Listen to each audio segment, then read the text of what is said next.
अस्सलाम वालेकुम। अब हम बात करते हैं कि ये जो हमने बटन की क्लिक पे हमने एक टास्क परफॉर्म किया था उसको ज़रा देखते हैं कि अगर हमारे पास ये एक बटन होता सम का। अब पहले तो हमने एक ही बटन बनाया था ना, अब हम डिफरेंट बटन बनाते हैं। लाइक मेरे पास ये 4 बटन है,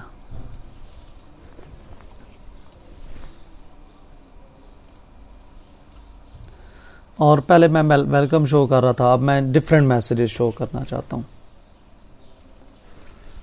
इसी से रिलेटेड आपकी एक असाइनमेंट भी है जो आपने बड़ी इजीली आपने हल कर लेनी है। तो ये बटन्स हैं। अब पहले हम एक ही बटन के क्लिक के ऊपर एक मैसेज प्रिंट कर रहे थे, अब 4 बटन है तो क्या करना पड़ेगा। सीक्वेंस दोबारा रिवाइज कर रहा हूँ मैं। बटन जो है वो इवेंट जनरेट करता है, एक्शन इवेंट। ये चारों के चारों बटन हैं तो एक्शन इवेंट जनरेट करते हैं, और उसको हैंडल करने के लिए एक्शन लिसनर है। क्या कर रहे हैं यार। और एक्शन लिसनर में हमारे पास फंक्शन है एक्शन परफॉर्म्ड। हम एक्शन परफॉर्म्ड की बॉडी बनाएंगे। याद रखें कि ये 4 बटन का ये मतलब नहीं है कि वो कोई action event generate, button action, ये वाला बटन नहीं, चारों बटन एक्शन इवेंट जनरेट करते हैं। तो एक ही काम करना पड़ेगा हमें, एक्शन लिसनर इंप्लीमेंट करना है। और उसी के तो लास्ट एग्जांपल को अगर हम कंटिन्यू करें तो जीयूआई बनाना तो कोई मुश्किल काम नहीं है। अब इवेंट हैंडलर में सोचें कि हमने क्या करना है। देखें, जब ये बटन क्लिक होता है तो एक्शन परफॉर्म्ड कॉल होता है। ये सीक्वेंस जरा आपके माइंड में बन रहा है। जब ये बटन क्लिक होगा तब भी एक्शन परफॉर्म्ड कॉल होगा। इस बटन की क्लिक पे भी एक्शन परफॉर्म्ड ही कॉल होगा। लेकिन अब एक्शन परफॉर्म्ड ने ये चीज जज करनी है कि मुझे किसने कॉल किया। अभी तक तो अब मैं अगर 4 बटन बना के चारों को मैं उसके साथ रजिस्टर्ड कर दूं तो जब भी बटन क्लिक करूंगा तो उस बटन एक्शन परफॉर्म में लिखा हुआ कोड जो है वो एग्जीक्यूट हो जाएगा। लेकिन मैं अगर डिफरेंट कोड करना चाह रहा हूं, यहां पर आए आप, सॉरी, ये इवेंट हैंडलर है, एक्शन परफॉर्म्ड, ये एक्शन परफॉर्म्ड है। तो हम यहां पे पहले 4 बटन बना देते हैं। मैंने B1 बनाया था, उस पर मैं लिख देता हूं सम। दूसरा बटन बनाते हैं हम, तीसरा और चौथा सबट्रैक्ट, मल्टीप्लाई और divide.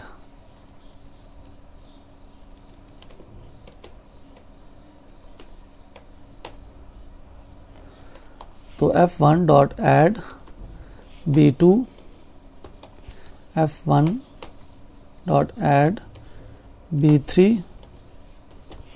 F1 dot add B4, और मैं चारों को रजिस्टर्ड कर देता हूँ। B1 को मैंने जिस तरह रजिस्टर्ड किया इसी तरह मैं B2 को भी, B3 को भी और B4 को भी रजिस्टर्ड कर देता हूँ। B2, B3 और B4। अब होगा ये कि इसको अगर मैं रन करूं तो चारों को मैंने रजिस्टर्ड कर दिया इसके साथ, और एक्शन परफॉर्म का फंक्शन कॉल होगा और उसमें वेलकम लिखा हुआ है तो ये वेलकम प्रिंट होगा। ये कोई भी बटन प्रेस करूंगा तो वेलकम प्रिंट होगा। ये देखें, वेलकम, ये भी वेलकम। अब मैं ये चाहता हूं कि जब सम क्लिक हो तो सम प्रिंट हो, वेलकम सम, और सबट्रैक्ट पे वेलकम सबट्रैक्ट प्रिंट हो, मल्टीप्लाई पे वेलकम मल्टीप्लाई प्रिंट हो। तो मुझे क्या करना पड़ेगा, मुझे यहाँ पे डिफरेंशिएट करना पड़ेगा। देखें, जब बटन क्लिक होता है तो एक्शन इवेंट जनरेट होता है। एक्शन इवेंट जनरेट होने का मतलब है एक्शन इवेंट का एक ऑब्जेक्ट पास होता है जो ये रिसीव कर रहा है। ये देख लें, ये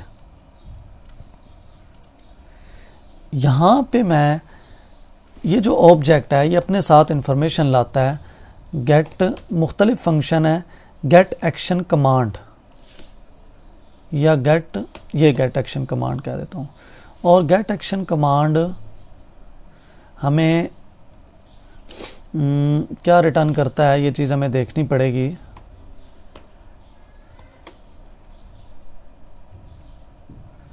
अगर हम ये करें कि अगर इक्वल टू B1, ऑब्जेक्ट का नाम ये गालिबन पास करता है हमें B1, या हम इसको रिसीव कर लेते हैं स्ट्रिंग में,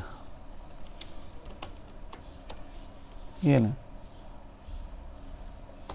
अब अगर s1 equal to dot equals b1 है, स्ट्रिंग को कंपेयर करने के लिए मैंने आपको ये बताया था कि ये हम करेंगे।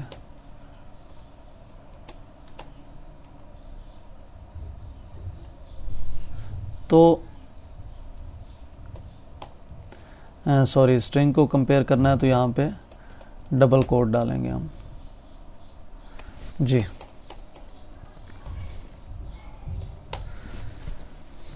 अब यहाँ पे हम सेकंड, थर्ड, फोर्थ, अगर इसमें B2 हो, B3 और B4, यहाँ पे मैं कह देता हूँ B1 जो है वो वेलकम सम करे, ये वेलकम सब्ट्रैक्ट करे, ये वेलकम मल्टीप्लाई करे और ये वेलकम डिवाइड करे जी। तो action event get action command के किसने कॉल किया, अगर B1 ने कॉल किया तो ये हो, तो मल्टीपल इफ लगेंगे। एक्शन परफॉर्म के मल्टीपल फंक्शन नहीं बनेंगे, फंक्शन एक ही बनेगा। अब इसकी आउटपुट जरा देखते हैं, ये देख लें, कुछ भी नहीं आया। शेम शेम हो गई। इसको पहले क्लोज तो कर लो, इसको भी क्लोज कर लो, ठीक है। और अब इसको दोबारा रन करो जी। क्या हुआ है, मसला क्या हो गया है? देयर इज समथिंग रॉन्ग हो जी। यहाँ पर आते हैं जी, हमने उनके नाम B1, B2, B3, 4 ही रखे हुए थे, इनके ऊपर टेक्स्ट था। गेट एक्शन कमांड जो है वो गालिबन ये टेक्स्ट रिटर्न करता है। तो अगर हम यहाँ पे लिखते हैं सम सब्ट्रैक्ट मल्टीप्लाई div,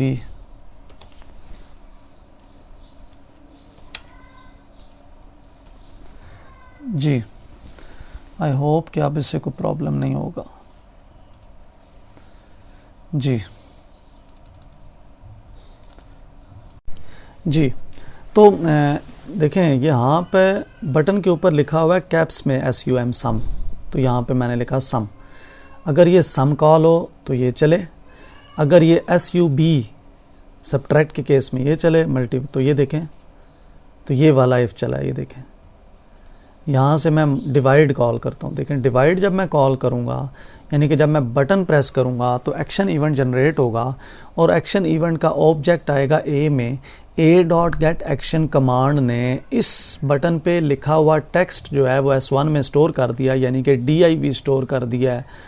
और फिर यहाँ पे मैंने चेक किया, नहीं सम नहीं है, सब नहीं है, मल नहीं है, div है, तो ये वाला इफ चला है। तो ये देख लें। तो इस तरह से अब ये जो यहाँ पे ये जो मैंने बात की थी ना, ऐसे फंक्शंस भी मौजूद हैं जो हमें उसका जो बटन का नाम है वो पास करते हैं। फ़िलहाल हमने बटन पे लिखा हुआ जो टेक्स्ट है हमने वो रिटर्न कराया है। तो इस तरह हम मल्टीपल बटन्स के केस में भी हम जो है वो रन कर सकते हैं। तो आपकी जो असाइनमेंट है वो भी इसी से रिलेटेड ही है। अब इसको पहले आप परफॉर्म कर लें तो अब आप असाइनमेंट को इजीली सॉल्व कर सकते हैं। मैं उसकी डिटेल आपको मज़ीद नहीं बता सकता कि आपने असाइनमेंट में क्या करना है, मैं सिर्फ जस्ट आपको शो कर देता हूँ कि असाइनमेंट थी क्या।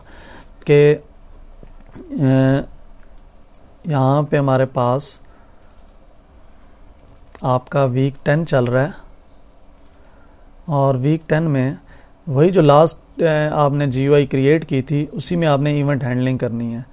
तो ये था जी, तो आपने ये GUI क्रिएट करनी है इस तरह की, ये लेबल्स बनाने हैं और यहाँ पे बटन की क्लिक के ऊपर आपने इन वैल्यूज़ को परफॉर्म करना है। एक चीज़ चले मैंने आपको जो नहीं बताई कि टेक्स्ट फील्ड से आप डाटा गेट कैसे करेंगे। तो टेक्स्ट हम बात करेंगे कि ये जो टेक्स्ट फील्ड से इनपुट कैसे लेते हैं। यहाँ पे आपका वो जो पुराना दरीना एक मुतालबा है कि जावा में इनपुट कैसे लेते हैं वो भी अब पूरा हो जाएगा। आपको जे ऑप्शन पैन वगैरह शो करने की ज़रूरत नहीं है। आप यहाँ पे इनपुट लेकर लेबल पे आप शो कैसे करा सकते हैं। चलें आपको दोनों चीज़ें मैं बता देता हूँ आपको। यहाँ पर हम देखते हैं कि ये जो GUI है, सॉरी जी, टेक्स्ट फील्ड से डाटा गेट कैसे किया जाता है जी, वो मैंने आपको बताना था, सॉरी। यहाँ पे देखें, ये हमारे पास टेक्स्ट फील्ड है ना, तो मैंने इस टेक्स्ट फील्ड पे, तो यहाँ पे मैं लिख सकता हूँ txt1.getText। ये तो ये जो टेक्स्ट फील्ड है उससे डाटा गेट होके ये मुझे यहाँ पे मिल जाएगा S1 में, स्ट्रिंग में, ठीक है। और आपने देखा होगा कि यहाँ पे ये जो टेक्स्ट फील्ड था इसको यहीं पे लिखा हुआ था पहले, मैं इसको बाहर लेकर चला गया हूँ। उसकी रीज़न क्या है जी, देखें मैं ये जो टेक्स्ट फील्ड से डाटा गेट करना चाहता हूँ ये इस EG क्लास में नहीं करना चाहता, EH क्लास में मुझे ये डाटा चाहिए। इसका मतलब ये है कि ये जो txt1 है इसको मैंने यहाँ एक्सेस करना है EG में, तो इसलिए मैंने जे टेक्स्ट फील्ड को यानी कि जो इसको डिक्लेयर करना था वो मैंने मेन से बाहर डिक्लेयर कर दिया ताकि ये ग्लोबल वेरिएबल बन जाए। और ये जो गेट टेक्स्ट है ये मैंने यहाँ नहीं करना, मुझे दूसरी क्लास में टेक्स्ट चाहिए, इवेंट हैंडलर में चाहिए, तो इसलिए मैंने इसको ग्लोबल बना दिया है। और यहाँ पे इवेंट हैंडलर क्लास में मैंने इवेंट जनरेटर, अब उसका मैंने txt1 को यूज़ करना है, EG के txt1 को। तो यहाँ पे मैंने EG का एक ऑब्जेक्ट बनाया, उसको मैं कुछ भी कह सकता हूँ, मैं OB2 कह सकता हूँ। तो ये जो ऑब्जेक्ट बनाया है OB2, डॉट प्रेस किया है, तो डॉट के ज़रिए से उसका txt1 और txt1 का गेट टेक्स्ट यहाँ पे मैं कॉल कर रहा हूँ, ये देख लें। और ये मुझे स्ट्रिंग रिटर्न करके इसमें मैसेज में स्टोर करा देगा। और यहाँ पे मैं वेलकम सम प्रिंट करने के बजाय या जो भी है मैं मैसेज प्रिंट करा सकता हूँ, तो जो कुछ टेक्स्ट फील्ड में इंटर होगा वो प्रिंट कराया जा सकता है। तो इस तरीके से हम टेक्स्ट फील्ड से अगर 2 नंबर इनपुट लेने हैं तो 2 टेक्स्ट फील्ड्स होंगी, पहले को हम S1 कह देंगे, दूसरे को S2 कह देंगे, फिर हम उनको इंटीजर्स में कन्वर्ट करेंगे और इन फंक्शंस में ऐड के फंक्शन में हम ऐड कर देंगे। मैं अब उस डिटेल में नहीं जाऊंगा, ये वो सारी चीज़ें हैं जो इससे पहले हम परफॉर्म कर चुके हैं, लेकिन वो पार्शली हुई हैं। अब आपने उन तमाम चीज़ों को, उन तमाम कॉन्सेप्ट्स को, आइडियाज़ को यहाँ पे यूटिलाइज़ करना है। असाइनमेंट से रेलेवेंट अगर आपको कोई इशू हो तो आप मुझे टेक्स्ट कर सकते हैं, लेकिन जो पहले से जिस प्रॉब्लम को मैंने सॉल्व नहीं कराया हुआ होगा, कोई ऐसा इशू होगा तो उसका मैं रिप्लाई करूंगा, अदरवाइज़ मैं रिप्लाई नहीं करूंगा। आपने इसके ऊपर एफर्ट करनी है और जो GUI जो रिक्वायरमेंट आपको दी गई है उसके मुताबिक चलें। यहाँ पर अगर आपको किसी टेक्स्ट फील्ड के ऊपर मैसेज सेट करना हो तो भी सेट करना txt1.setText। सेट टेक्स्ट से उस टेक्स्ट फील्ड के ऊपर मैसेज शो हो जाता है और गेट टेक्स्ट से वहाँ से जो टेक्स्ट फील्ड से जो वैल्यू थी वो गेट हो जाती है। तो ये मैंने यानी कि टेक्स्ट फील्ड से गेट और सेट करने का भी बता दिया है। 4 बटन लगा के उनके अंदर इवेंट को परफॉर्म कैसे किया जाता है वो भी मैंने बता दिया है। तो अब हम नेक्स्ट मैं आपको बताऊंगा जो लेक्चर्स में जो बाकी हमारे जो इवेंट हैंडलर हैं लाइक माउस वगैरह को और radio button, text field, check boxes को, उसको कैसे हैंडल करते हैं उसके बारे में हम डिस्कस करेंगे। Thank you very much.